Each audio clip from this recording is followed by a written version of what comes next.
All right. Hey guys, so I wanted to make this little preference before this video.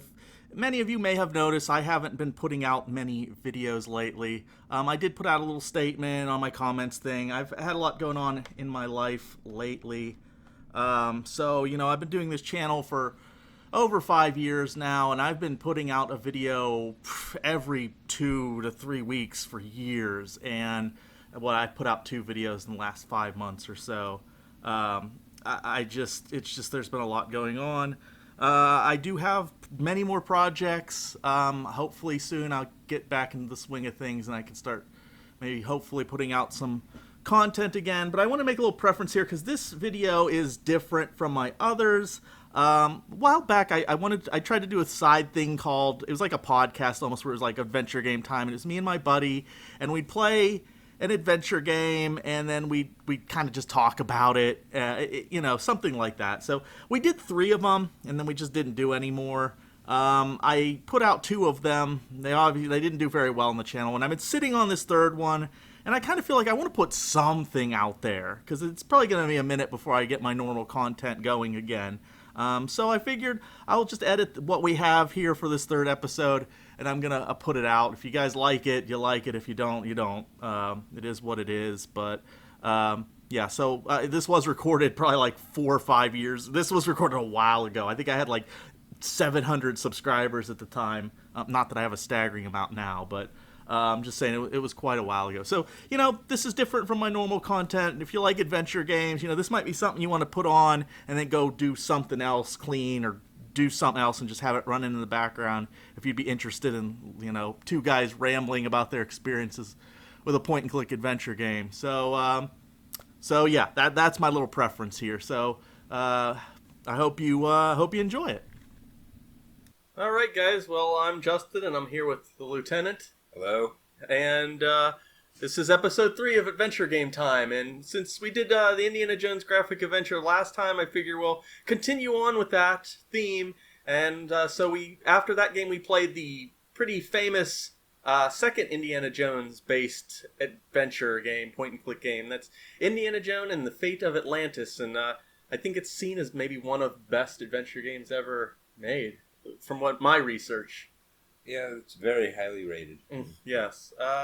So this one was released in '92, so a little bit later. Yeah, originally released in June of '92. Then they reissued it about a year later in '93 on CD-ROM, where they added a full voice pack to go with it, and digitized sound effects. Yeah. Well, thank you for that bit of information. And we both played different versions. I think this time we both used real hardware. I believe you played the Mac version. Yes, I played the Mac version while I was using the classic mode in Mac OS X. I have a PowerPC G4 processor, so I can run Mac OS 10.4 on there. But in order to run a game, you need to have Mac OS 9. So I just ran it in classic mode, which is there's little quirks with like the graphics. I was just gonna ask, did you have any weird issues? Well, when you first start the game, like the graphics are all messed up, so you have to pause the game, go out, change the display settings, and go back into the game, and then it works fine. Oh, so didn't seem like there was speed issues or anything. No speed issues. And the weird thing, I forget where I read it, but I read it somewhere that the Mac version actually has the best sound. It sounded really good to me. I played mine on a 66 megahertz 46, and I had Sound Blaster 16 for the digital sound effects, and then I used a Roland MT32 for the music, since this is one of the games that supports the MT32 MIDI module. So I think that's about as good as the sound can get on the PC, but I am curious how the MT32 stacks up to the Mac version. The Mac version must just stream it off the CD or use whatever's. I think it loads the game off the CD, but then I think it's completely loaded into memory. I'm not 100%. I know Macs are weird. You don't really get sound cards in Macs. Yeah. So like the different Macs have different sound chips. It's built. I think the sound is built into the motherboard of my Mac. Most of the time I can't even. I think at one point they did make a Sound Blaster for Macs, but it's very rare and weird. Yeah, usually it's built. I think it's usually built right into the system for any Macs. With the Mac version of the game, there was two versions. There was the 68K version, which I guess was the original release because it didn't have voices with it, and of course it ran on the old Motorola 68K Macs, which I didn't have a working one of those to test it out. So I just played the PowerPC version, which that version includes all the voices and things like that. And they specifically said that they rebuilt the game for the PowerPC. If you had the PowerPC, it was best to play that version.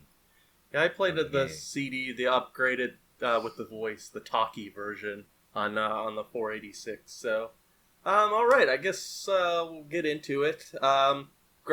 Like what we just talked about, sound, which depending on your hardware, you had many choices, unlike the previous Indiana Jones game from, what was it, 1989? Where I think you had like 4 choices for sound. So this one you had a plethora of different choices if you had a PC compatible and you played it on there. Graphics, VGA graphics, maybe even, I don't know the specifics of it, but it was definitely a visual upgrade from the 89 game. If the first one was using VGA graphics, then it was the early age of VGA graphics. I think it was just 256. It almost looks like EGA. So this one definitely had better colors and used the graphics in a better way than the first game, the Last Crusade game. Right. So yeah, this one, unlike the last one as well, this one isn't based on any movie. It's almost like its own thing. It's almost like its own Indiana Jones movie. Yeah. So after they had released the first game, they wanted to do another game, and originally they were going to take a script that was originally written for the third Indiana Jones movie before they went and did the Last Crusade, and then they were going to use that script as the basis for this next game, but then they decided that it was better to work on their own version, and so they did some research and used historical items for plot device, so to make it, and they made it seem like it could have been an Indiana Jones movie. Yeah, the game felt really cinematic, I guess. Yeah. Yes. Yes. What was I gonna say? I don't remember now. Oh, okay. Yeah. So for those that aren't familiar, the game, you play Indiana Jones, obviously, and the plot is it's Atlantis. It's obviously from the title, Fate of Atlantis. The game is about discovering the lost city of Atlantis, and of course the Nazis are also trying to find the lost city of Atlantis, so they can use the power of Atlantis to build a weapon. Of course. So sticking with the Indiana Jones theme. Yeah, so that's the basic plot. Should we start with good things or bad things? Well, let's start with good things. All right. There's a lot more to say about this game than the first Indiana Jones game. So, okay, well, I'll start with the good things. The most one of the most obvious things is the path system, where you have different paths that you can play the game. And certain elements of the game even change and randomize in replays. But you have the wits route, where you go through the game and you have more puzzles and you try to do it. It's more puzzle oriented. The team route, which there's another main character in the game, Sophia, and I think the team route deals more with her. And then lastly, there's it's the fighting, but I think it was called something Fists, and that's more action oriented. Well, I didn't even attempt the action-oriented route because neither did I after playing Last Crusade and having so much trouble with the fighting scenes and that. I didn't even want to try that. Yeah, so I can't comment if the fighting system is improved at all in this game, but well, I did have to fight a couple guards, and it's basically the same system. It's a little bit improved. Mm-hmm. but it's basically the same. You don't lose as much life, and it's a little easier to defeat the guards. So you don't. Right. So you can get through it a little better. Yeah, you and I took I took the wits path, and you took the team path. Yeah, so our experiences are probably going to be a little bit different. And like through my playthrough, I didn't have a single fight. When I got to Atlantis, I did run into some Nazi guards, but it just let me run from them. Yeah, well, you had the option to run. I just decided to fight. Okay. Like I didn't have to fight anybody, but you always have the option to run. Right. But I just decided to do it just to see what if it was any better than I should have done that too. The other game. And the thing is, and you kind of get a choice to do. Like when you first start the game, it's kind of decided on your own actions, so you don't really know which path you're on. But a little bit through the game, you get to a point where you're like given the option pretty much to pick which path you want to play the game. You tell Sophia to come with you, or tell her to go home, or something. Yeah, something like that. What would trigger the fists path? You punch her in the face. There's a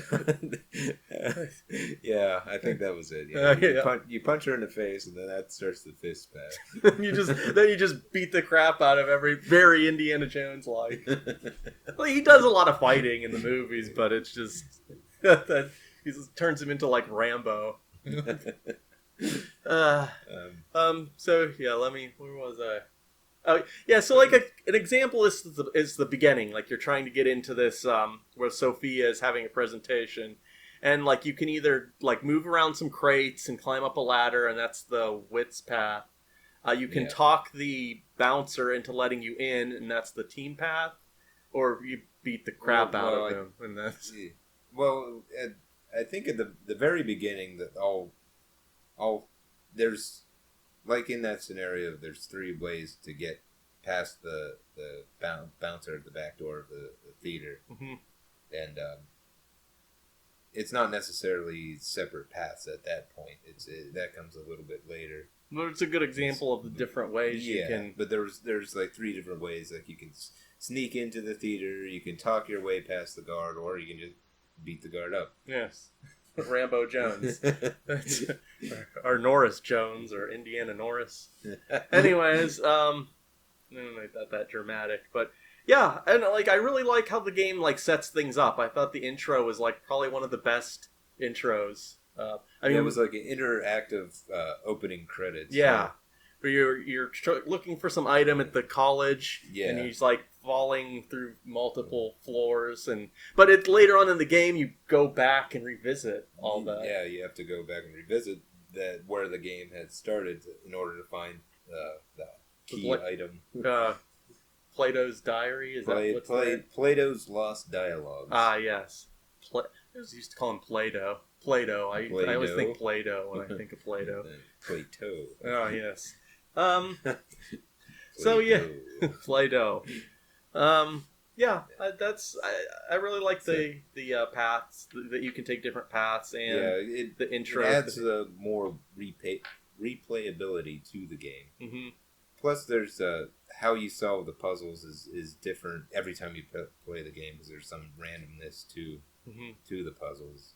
And it's like the 2 games we've talked about so far. I think we've been taking it a little easy on ourselves so far. The later LucasArts games, or any of the LucasArts games, seem to be a little bit less grueling than other point-and-click adventure games. Like as far as like the puzzle, or easier maybe. You don't really die as much in their games. There isn't really any or as many of those dead man walking situations where you missed an item earlier in the game and now you're screwed. Yeah, they try to avoid scenarios like that in the LucasArts games. The puzzles are all kind of logical, like you know what I mean. It's not something weird and out like crazy that you have to figure out. And if you mess something up, it just goes back and you can try again. Where you don't have to rely on having saved earlier to be able to go back. Yeah. So I mean, this is definitely one of those games. It's not. I wouldn't say the challenge isn't, through the roof or anything, although there were some puzzles that puzzled me. So, and I guess we'll probably talk about that in a second, what puzzles got under our skin. Though the other thing, and before we get too far away from the sound and graphics, I have to say the guy that did the voice of Indiana Jones, it wasn't Harrison Ford, but No, I don't he think wasn't. He wasn't available when they were doing the recording. Oh, So they got a replacement. huh? I didn't think it was bad, and after a little bit of time, it almost in my head started sounding like Harrison Ford, or it just sounded correct to me. Right? Yeah. It wasn't Harrison Ford, but he still fit the indie character. Yeah, and it's not like he wasn't. It didn't seem like a guy trying to do an impression of Harrison Ford. It just sounded like a guy talking, but somehow it just fit, like you said. It was really done well, and most of the voice acting was. I think there might have been a couple goofy characters that sound like the Germans, of course. Always They were very cartoonish. Aren't they always? So them Nazis. Yeah. So yeah, there were the Nazis' voices are a little bit cartoonish, and there's a couple other. Trying to remember, I don't know if like when you go to North Africa and you have the Arabs, their voices they're what you'd expect. what you'd expect from a cartoon. So yeah, okay. Do you want to talk about puzzles? Sure. That can go into because most of what I felt was bad about the game actually deals with puzzles. Oh. All right, yeah, I did run into some technical issues. Okay, and just to let everyone know, we didn't introduce Waylon earlier because he was out buying more booze, I guess. Hi. So, but he's back now, so on with his drunken antics, I guess. Yeah, I did run into a weird, very, very minor thing, and I don't even know if it was maybe just my setup, but something annoying that happened that when I would pause the game, the music would still play like at the note that it. So, but maybe that was an MT32 thing because I was using an external MIDI module. I think it was. I didn't run into any issues. Okay, like yeah. When I'd hit pause, it would if it was and I'd hit pause, it'd be like it was just. Well, it was still sending the MIDI note out, and it didn't have any commands after it, so it just kept playing. Yes, it was quite annoying. So, but that's very, very minor issue, and that might just been because how I had my setup. So. It might have been your setup, or it might have been the game itself. Like they didn't put something in the pause code to pause the sound. The MIDI signals, All right. Well, I guess we'll get on to some of the puzzles. The puzzles we liked, puzzles we hated. Let's see. The earliest part in the game that I got stuck, although it wasn't even hard, I guess like when you get back, you get to the school again that you were at the beginning, and you're looking for Plato's Lost Dialogues. Which you're told that the Lost Dialogues of Plato are in a certain collection, which I guess that changes every time you play, like what collection it is, and depending on what collection that is where you have to go to find find it back in the Barnett College. Yeah, I'm curious if you remember where yours is. Mine was in the place where the cat statues were. Mine was in the cabinet that fell down. Huh. So, there were like nails in it, and you had to pop the nails out. Yeah, which I had to go up to the upper level to get a spearhead and use that to unscrew the screws on the back. Yeah, I did that too. To open up the back. And then the Plato's Dialogue was in there. See, mine was in one of the wax cats. Oh. Yeah. Well, and I guess, like... Yes. Bast, I believe. I don't know if there was I think there was another place that it could be, too. Yeah, well, it was driving me nuts because...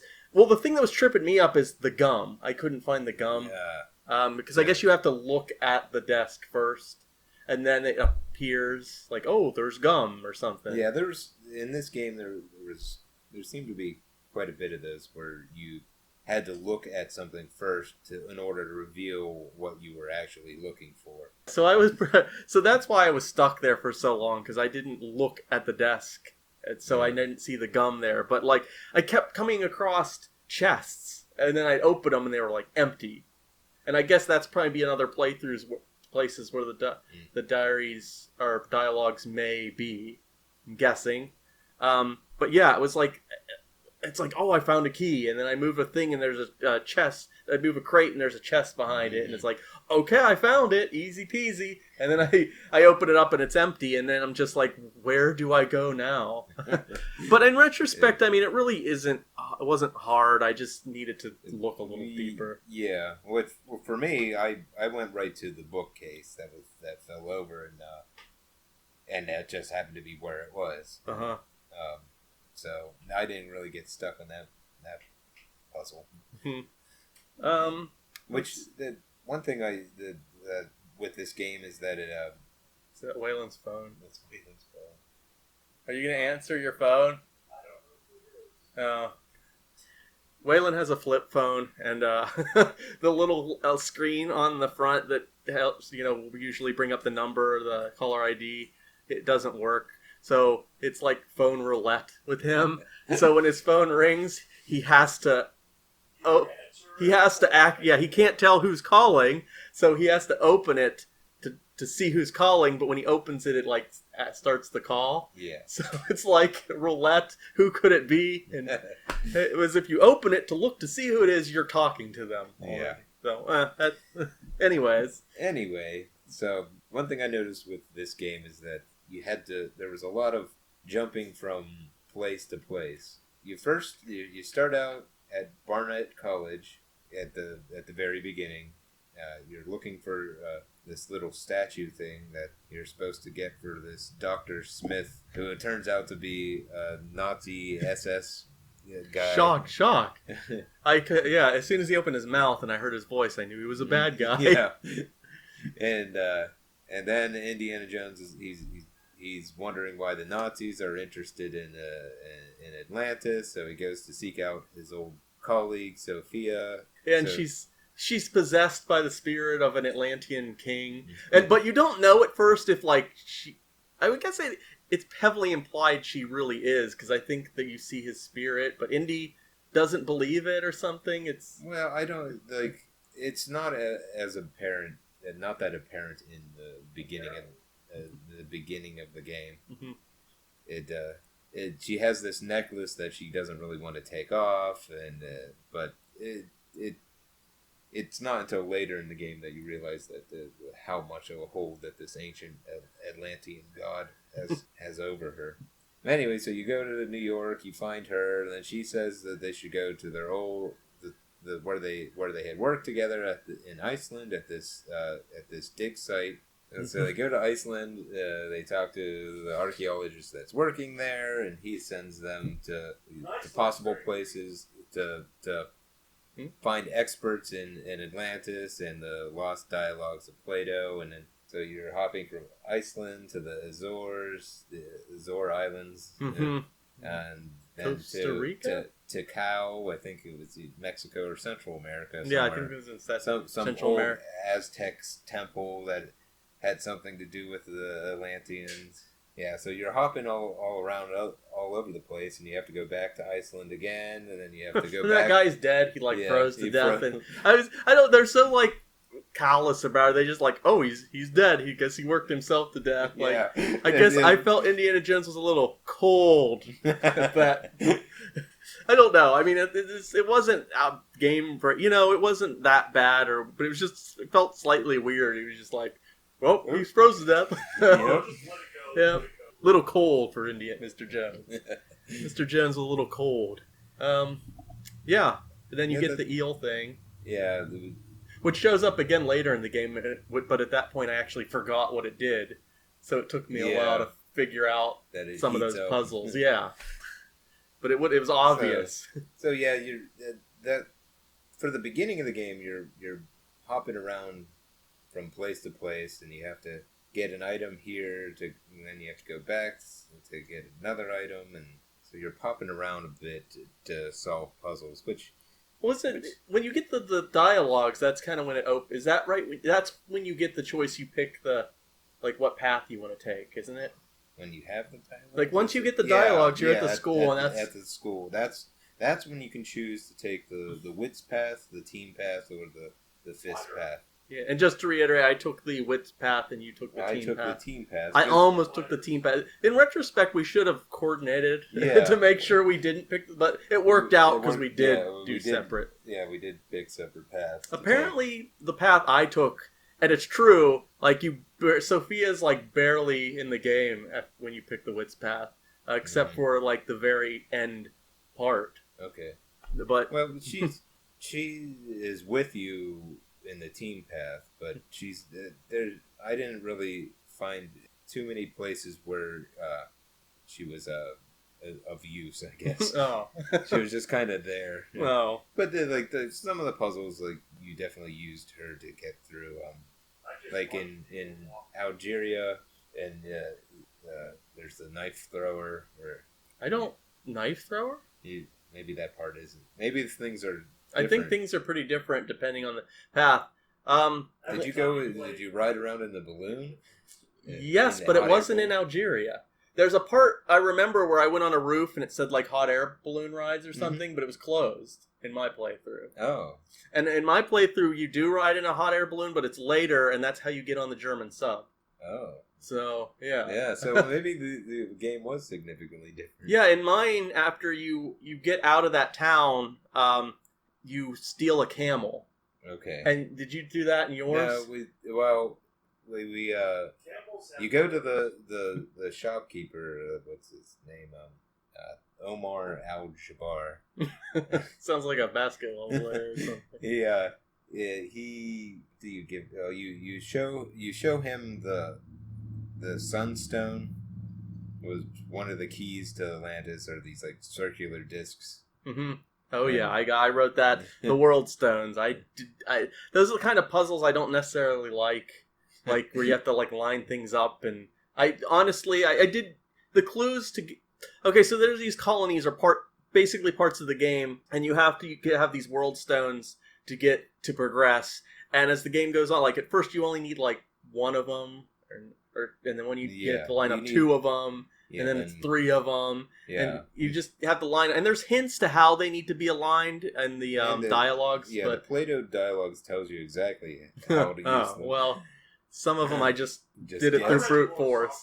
I mean, I wasn't really hard, but it was. I don't know. I found it. The Play-Doh dialogues weren't they were very vague. Yeah. But they told you exactly what you were supposed to do with each of the stones and how they lined up. And once you aligned one stone, like once you got another stone to use, you do the same thing with the first stone, and then you do what you need to do with the second stone, and so forth. And there's one part in this game there was one part in this game I did cheat a little bit, and it had to do with them, and we'll get to that in a minute. But yeah, so you didn't ride around on a camel in the desert part? No, so I went back to the shopkeeper in Algiers once I had the sun. Shopkeeper? The shopkeeper to Omar, and showed him the sunstone, which proved to him that we were serious about finding Atlantis, and so he offered us camels. That's so to get to the dig site, and he told about this dig site that was supposedly an Atlantean colony. After Atlantis sunk, the people fled the city and started these colonies outside of Atlantis. But anyway, so yeah, he offers you camels, and then it just kind of does a little cutscene where it says about a mile outside of the city, the camels died. Oh, see, my playthrough. So you have to go back, and then he'll offer you for initially a baseball signed by somebody as in trade, since the camels died. So he doesn't have any more camels. Oh. And then you have to take that baseball and try to trade it with this grocer so you can get some food, so you can give the food to the beggar, so the beggar will give you a ticket to ride in the balloon. That's so different from my playthrough. And mine, Omar is like a jerk, and then you steal his stuff, and then you steal the camel. So, for me in the team path with Sophia, we get up into the hot air balloon, and you ride around in the desert, and then so you have to go to you have to land the balloon outside of one of these nomad camps. Mm-hmm. You show them the map, and then they'll point it out to you, and then when you go back into the balloon, which is like an overhead scene, like a parametric 3D. Yeah, that's how it overhead is. thing. In my playthrough, I had a balloon scene, but like I said, it's later. It was on Crete, and that's how you get off Crete, and that's how you get on the German sub. So how did you have to get on the sub? I just went down to the dock and got on the sub. No, I had to make a balloon and find the sub over the ocean, and then get into it that way. So yeah, No, Waylon, there was no cake by the ocean. well, yeah, riding around in the balloon was tricky to control. Yes. And so Not once horrible. once you had the location and they would put a red X on the overhead map to show you where to go, that was only half the problem. The next problem was actually controlling the balloon enough so you could land at the dig site, which a Nazi guard shoots at you, shoots the balloon down, and then you land the balloon right on top of him, and he's done. So you don't have to fight him. Oh. Well, yeah, in my playthrough, when you get to the dig site, it's abandoned. And then, once we got to the actual dig site, it was abandoned. Yeah, but I have to say the controls for the balloon was not anywhere near as frustrating as the mine road. It's like every bad control in a point-and-click adventure game or bad scene now is going to be directly compared with the mine road from Full Throttle. Yeah, it was nowhere near as bad. So once you got the hang of it, you could kind of figure it out. It wasn't very precise, but still it was not as bad as the mine road. No. For more puzzles that got me, I thought the game was, except for that part where it was my fault, I just didn't look at the desk at the college.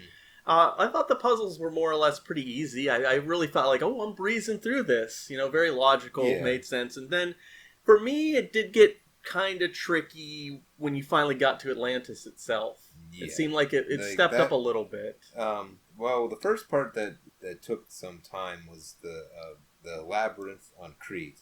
Right before you get on the Nazi sub, which takes you to Atlantis, like you're on Crete, and first you have to find the Moonstone, which was a little tricky to find that in the ruins. Maybe that was different for you too.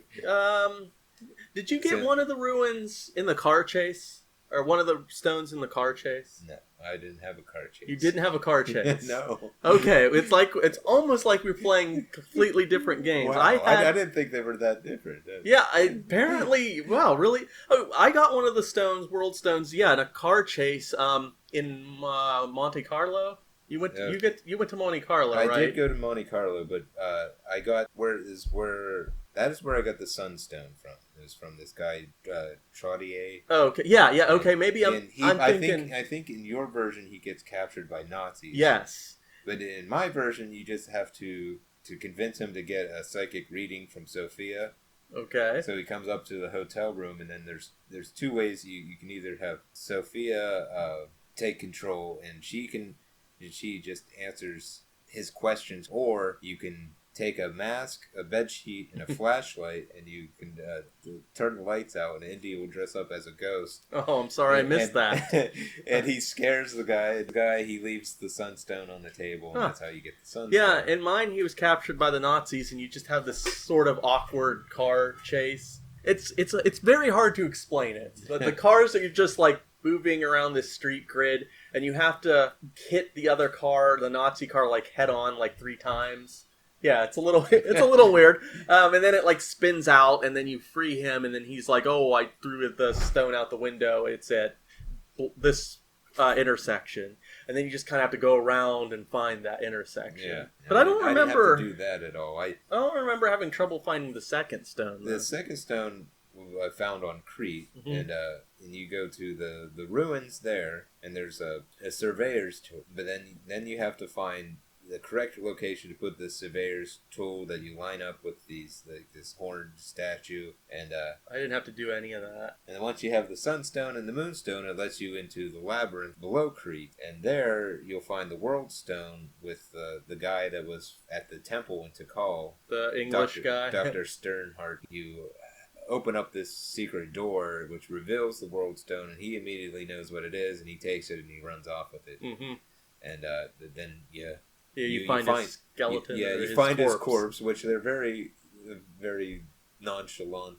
That's Oh. cold about that too. Yeah, Like, he's a oh, little- look, Dr. Sternhardt's dead. Well, let's take this world stone from him. Yeah. He doesn't need it anymore. Mm. And again, in the labyrinth too, there's a part where there's a gate that's closed, and you can't get through it, but you can send Sophia up through this hole, and she climbs through and opens the gate. Which I'm not sure how. I think you go around it, or it's somehow it's not relevant in my. I remember the gate. I remember seeing the gate, but there was no way for me to get Sternhardt. Yeah, there was no way for me to get through it. Oh. So what happens? Do you have to go that way to get back up? Because for me, I climbed a chain under the waterfall. I think that's how you have to do it to get Sophia up. 'Cause she won't climb the chain, so like.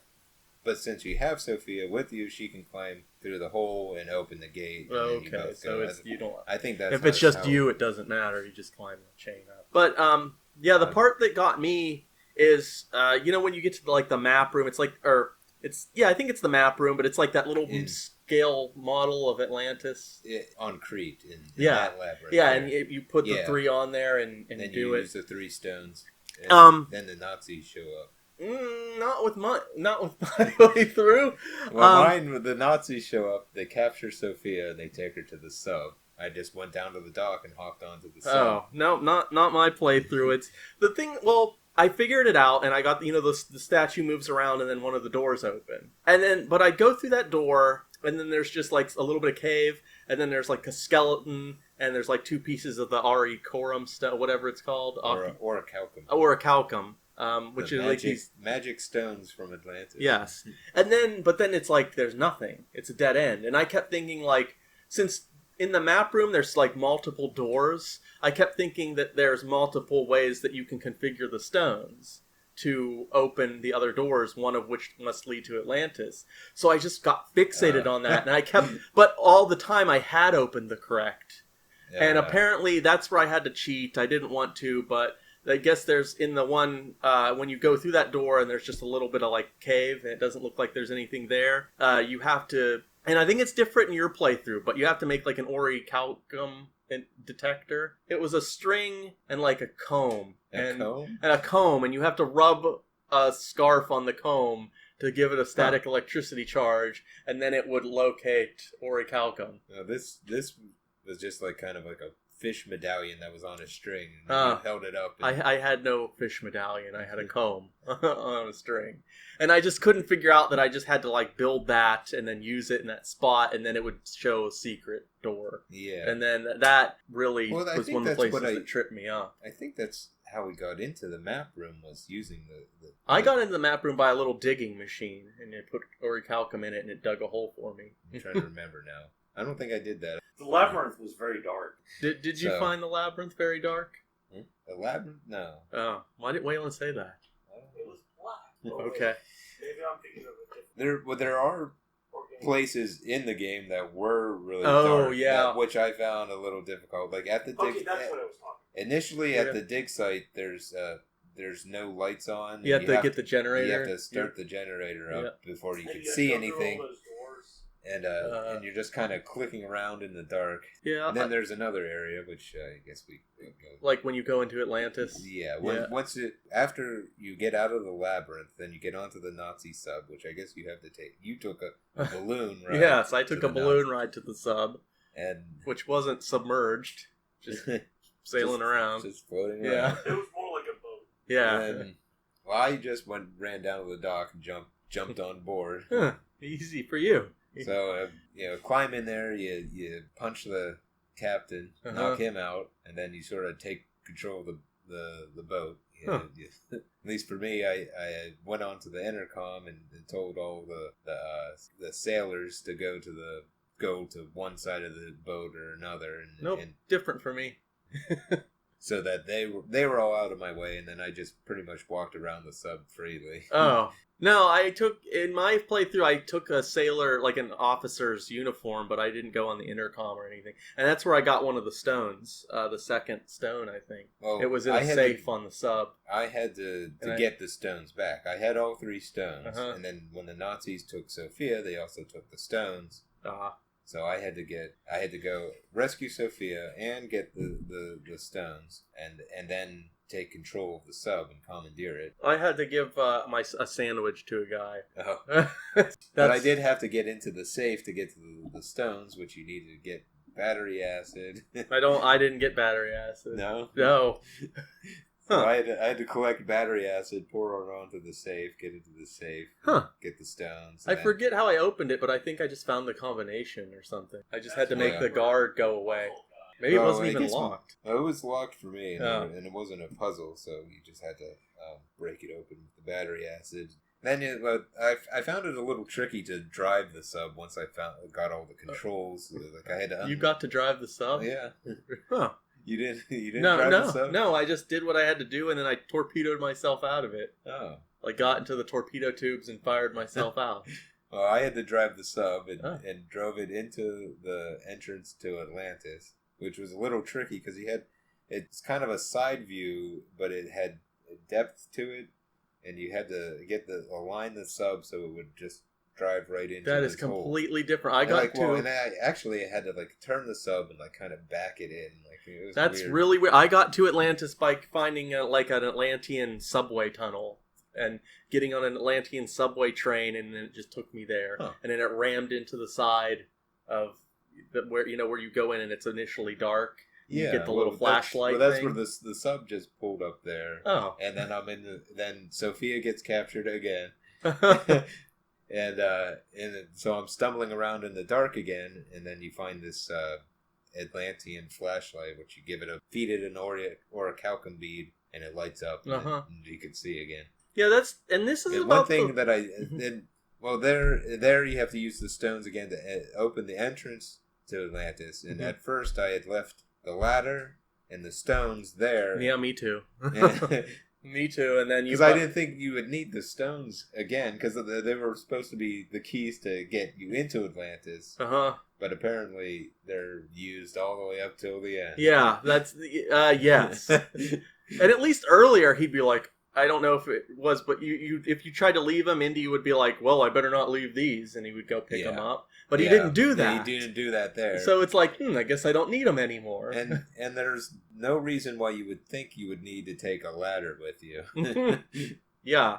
So I mean that's minor, but it's still a little tink. It's a little annoying. But then once you're in that outer ring of Atlantis, I spent a lot of time there. I think the most time I spent in the game was me too. Ring, me too. It's kind of like a maze, labyrinth kind of maze in itself. Where you're walking through all these passageways, and it's one of the aerial views where you can just see a little figure that's supposed to be Indy walking around, and there's some Nazi guards there, but you have the option you can either fight them or you can run away. That's why I wrote down here, labyrinth, travel slow. You're just kind of slowly. Yeah, I think the game bogs down a little bit there. It's like you're there too long. Because you have to find stuff, and it's spread out. Bosses that don't kill you, but has a lot of hit points. Just takes forever. I guess. Okay. Well, you have to find a bunch of different things to get this machine that makes orichalcum. You like saying that, orichalcum? Yeah, I thought so. There's a little twinkle in your eye every time you say it. You have to get this machine working so you can make some more orichalcum beads. Which at first it seems like you won't run out of them, but you can run out of them. So I made quite a few. Just first you have to get the machine working. You have to get. Well, I think it was just one part that was missing, like one gear. Yeah. But then you needed the stuff to make. You needed lava to make it, but you needed something to hold the lava in, and all these things were spread out around this maze, which took some time to walk around. Yeah. Initially I was just trying to avoid the guards, which I guess I could have just approached them and then ran away. That's what I did a few times. Which I think that would have been a better and faster option to get around. Is just to keep running away from the guards, but yeah, that's it. I mean, it wasn't bad, but it felt a little bit too slow at that point. Yeah, it took a while to get through that, and Sophia's held in this cage. I don't know if she was for me too. Okay, There's crabs everywhere. Yeah. Everywhere in Crabs Atlantis, there's everywhere. crabs. Did you grab their legs? I love crab legs. No, but they're everywhere. Everywhere. And then you have to, like, you have to catch one and, like, feed it to an octopus. Yeah. And I love to, like, to click on it, and he'd be like, there's a feisty crab in there. And the little crab would, like, poke out of the rib cage and do its That's little hilarious. thing with There's a And I kept clicking it over and over and over. just to hear him say, "That's a feisty crab." In there. That, and it really annoyed Alicia, so... Why There's do a you keep feisty- doing that? There's a feisty crab in there. There's a feisty crab in there. Just over and over. I did that with a rag earlier in the game, too. It's a greasy rag or something like that. And because I usually play the games at night, I make sure I like to play them when she's sleeping so I can do things like that to annoy her. Why does he keep talking about a greasy rag? It's a greasy rag. It's a greasy rag. But there's a spicy crab in there. I feel like someone should take the things like that and like songify it. Like, it's a greasy Like, rag. There's a auto-tunes feisty it? crab in there. Yeah, auto-tune it. Yeah, That'd be get on hilarious. that. But anyways, yeah. Oh yeah, and then you get ride around a little crab raft. Yeah. Yeah. And that's Well, where I took a second. I didn't know where to go because I didn't realize you had to use the stone, Yeah. to open the canal. Which you didn't really like. For me, I didn't have to like I thought you dropped the stone. to turn the And pick them back up. turn the stones in a certain place. Like at the other places where you use the stone, there's little symbols on each of the stones that you turn them, and you match up the symbols to the right location. But for the gates in the canal, you just had to use the correct stone at each gate. I don't know if that was the same. Yeah. Well, I think it was. I don't really have any much else. The only other thing I wrote down is Scooby-Doo maze. Because for some reason, Scooby-Dooby. I didn't like, you know what I'm talking about, where it's like a million doors and it's like once you get into the center of Atlantis, the very center with this Colossus machine, With the mystery machine? like I guess Scooby-Doo.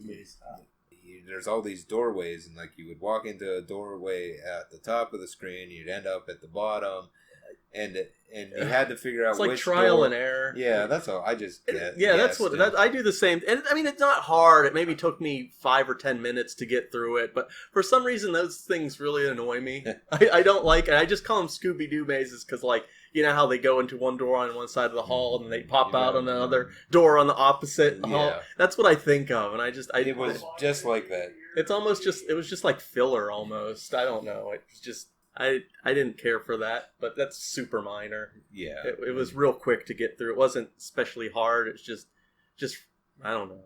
I ended up having to go back to that because I found out that to get the Colossus machine working, you have to use the stones once again. But the positions of the symbols is not in the Plato's dialogue like it is for the other puzzles. It is actually drawn on a wall outside of the Colossus machine in this lava room in the Scooby-Doo maze. So I had to go back out. I had to do the same and look thing. at it, and that's the picture I drew is the orientations. Yeah, I had drawn pictures for that. I drew pictures for the giant drill machine. Oh yeah, The levers. And you needed 2 levers, and then that's why I was like, oh, and that's another time I had to backtrack because I had to use a rod or a lever to prop open that gate I wanted to kill her at that part of the game. Because I didn't know. Yeah, just you're holding this gate and she won't come out because she's afraid you'll drop it on her, and it's just so frustrating. So you have to find like a rod to keep it propped up. And then we pulled the rod out and killed her. No, Waylon, we don't kill her. But that's another part where it's like, well, I'm not going to need this later or whatever. And I left it there. And you have to go back for it. Like yeah, I had to do the same thing. So you beat the Nazis and it's over. The end it wraps up pretty quickly there. Yeah. Like it's basically picking the right dialogue. And essentially you're just threatening the Nazis that you're going to become a super god and kill them all and send them to hell. And that irritates them, and they say, "No, I'll be the Nazis. I'll be the super god." And then he jumps onto the platform and slightly anticlimactic. He turns into the super god, then just disappears. Yeah. And then Atlantis starts breaking up. And then the rocks like conveniently fall on the rest of the Nazis. Yeah. Yeah. And then you and Sophia run out of there, and you somehow make it out while everything's crumbling and falling. Yeah, I mean, it was good, but the end was a little anticlimactic. Yeah. It's just, Like, after all this... yeah, it could have been a better ending. Which, there was a little piece with Sophia when you're in the middle ring of Atlantis. She walks into this one chamber because her necklace is guiding her there, and suddenly the spirit of the Atlantean god Absal That's pretty close. like takes control of Sophia, and like she really noticed her possession there. Like, she's obviously possessed. Yes, the possession voice, and she won't leave the room, but you need her to leave the room, so that's where you have to figure out how to get rid of him. Yeah. I like the necklace little fangs pop out. That was, ouch! There's a feisty crab in there. You know, I had the grade I was going to give this game already in my mind, but I'm actually thinking about changing it because I didn't think about how the ending was just a little more anticlimactic than I would like. But I don't know, or do people care enough that if I gave a game such a beloved game a worse grade than people think it deserves, would I get death threats? Not important enough. I think you should give it the grade that you think it should have. Oh, yeah. Just be honest. Yes. Oh, okay. Well, you went first with the grade last time, so I'll do my wrap up. I do think the game is deserving of the praise it gets. I just don't think it's perfect. It does have some issues. I don't like the ending is a little anticlimactic. There are parts that slow down a little bit, like the labyrinth, but I like the game. The voice acting is more or less pretty good. The visuals, I like the style, I like the visuals. I think the paths, and obviously we've discovered here that it can really change the game up and create a lot of replay value. Not just the randomness that you have in the puzzles, but apparently the whole gameplay itself is different. I think that's really neat. I think that's a big plus for the game. So, yeah, I do think it's a great game, but I don't know if it's a big... You know, I originally was going to give it an A, which is obviously really good. It's above average. Getting an A plus for me is really hard. I'm really what's the word when you're strict on the if what I'm going to give an A plus. Strict. I don't know what the word is. My standards are very high for if I'm going to give an adventure game an A plus. So, but I was going to give it an A because it's certainly above average. The length is decent.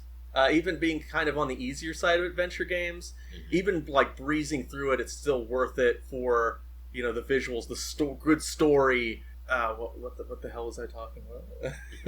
You're but even grading the game. Yeah, but yeah, it's even. No, there was some other point I wanted to make, and I completely forget now. Well, that happens with men of a certain age. So, but yeah, I'm gonna give it not an A. Because it's not completely perfect, and like I said, it has its issues, but it's still definitely above average, or excellent. Because I guess B would be above average, so I'm gonna give it an A minus. Okay. So I think it's really good. It's above average. It's an excellent adventure game in my opinion. It stands on its own as an awesome Indiana Jones adventure, but it's just got a couple things that maybe prevent it from being like truly excellent. Right. Which I pretty much agree, but I'm going to give it a B plus. Oh wow! Maybe your standards are even higher than mine. Which is like it was. Isn't that the same grade we got? Full Throttle got maybe. No, that was C-. I don't remember. I forget. Well, I think we gave it a B. One of us gave it a B, and maybe one of us gave it a B plus. Yeah. But you're giving Indiana Jones and the Fate of Atlantis a B plus. A B plus, yeah. Because I pretty much the same points that you were making there. I just. I want to play this game now. You never will. You said the same thing about Full Throttle when we were doing this, and you were like, "Well, this sounds like a fun game. I actually might want to play now." Yeah. And then you never will, and you never did. So anyway, yeah, I thought it was a really good game, but it had some issues with it. But it was a big improvement over The Last Crusade. Yeah, it was longer and improvement. Yeah, better puzzles, better visuals, better sound, better story, just everything. Yeah. And with Last Crusade, it was like they were trying too hard to make it into a game from using the movie story. And whereas this, I think they had a little more freedom since they wrote the story specifically for the game. Mm-hmm. That everything worked together better. Like it didn't seem so disjointed from like Last Crusade. The Last Crusade seemed disjointed for the parts that they added in to the parts that were a part of the movie. Uh-huh. And this just seemed more cohesive. So, Right. Yeah. Huh. But still, I'd still only give it a B plus though, because it could have been better. It could have been a little more challenging in the puzzles. Yeah. Because some parts were just too easy, and some parts just it wasn't that they were difficult. It just took a lot of time to do. Tedious? Tedious, Yes. yeah. Yes. Tedious. Always tedium in some of these fish. So yeah, okay, B plus and an A minus. That's still pretty good. That's good. I think that's and Waylon gave it a B minus. Based on what we were talking yeah, about. Yeah, basically. He actually did watch a review on YouTube though. So I think that's our highest rated. I should probably start marking these down when we give these games. Yeah. So we have a little chart, but I'm pretty sure that's. I think that's similar to the grade I gave to Full Throttle. I think it is. I'll have to go back and. Which and I really check. did like Full Throttle. So did I, even though it was short. Yeah, it was too short. It was but that might I kind of wanted more. So yeah, I think I really think it was a lot closer than I thought it would be. With I really did like Full Throttle. That game, I don't know, it just has a charm to it. It was the production value for Full Throttle was really good, and I think that's what I ended up giving it such a B high plus B plus is mostly because of the production value, not so much of the gameplay. I think I might have gave that one a B and you gave it a B plus. Yeah. This one it just edged out a little bit more because I just liked. There was a lot more to this game than as far as the gameplay goes, but I guess even for a game that was from 1993, the production value was pretty good. Mm-hmm.